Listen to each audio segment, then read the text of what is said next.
ਦਾ time ਪੂਰਾ ਹੋ ਜਾਂਦਾ, ਉਹਦਾ ਸਮਾਂ ਪੂਰਾ ਹੁੰਦਾ, ਦੂਤ ਲੈਣ ਆਉਂਦੇ, ਜੰਮ ਲੈਣ ਆਉਂਦੇ ਨੇ।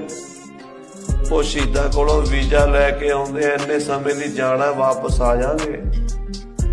ਬੂਝ ਸ਼ਹੀਦਨ ਕੋ ਫਿਰੈ, ਆਖੋ ਸ੍ਰੀ ਵਾਹਿਗੁਰੂ। ਜਿਵੇਂ ਆਪਾਂ ਕਿਤੇ ਜਾਣਾ ਨਾ, ਕੈਨੇਡਾ ਤੋਂ ਅਮਰੀਕਾ ਜਾਣਾ ਤੇ ਵੀਜ਼ਾ ਲੈ ਕੇ ਨਹੀਂ ਜਾਂਦੇ ਵੀ ਇੰਨੇ ਚਿਰ ਚ ਵਾਪਸ ਆ ਜਾਣਗੇ।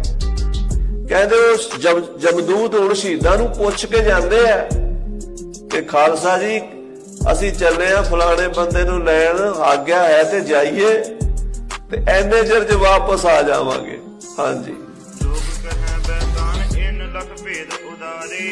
ਕਹਿੰਦੇ ਲੋਕ ਜਿਹੜੇ ਇਹਨਾਂ ਸ਼ਹੀਦਾਂ ਨੂੰ ਕੋਈ ਬੈਤਾਲ ਕਹਿੰਦਾ, ਕੋਈ ਜਿੰਦ ਕਹਿੰਦਾ, ਉਹਨਾਂ ਦੀ ਆਪਣੀ ਆਪਣੀ ਬਿਰਤੀ ਹੈ, ਉਹਨਾਂ ਨੂੰ ਸਮਝ ਨਹੀਂ, ਸੋਝੀ ਨਹੀਂ। ਪਰ ਇਹ ਸ਼ਹੀਦ ਜਿਹੜੇ ਨੇ ਨਾ ਜਿੰਨ ਨੇ, ਨਾ ਭੂਤ ਨੇ, ਨਾ ਬੈਤਾਲ ਨੇ, ਨਾ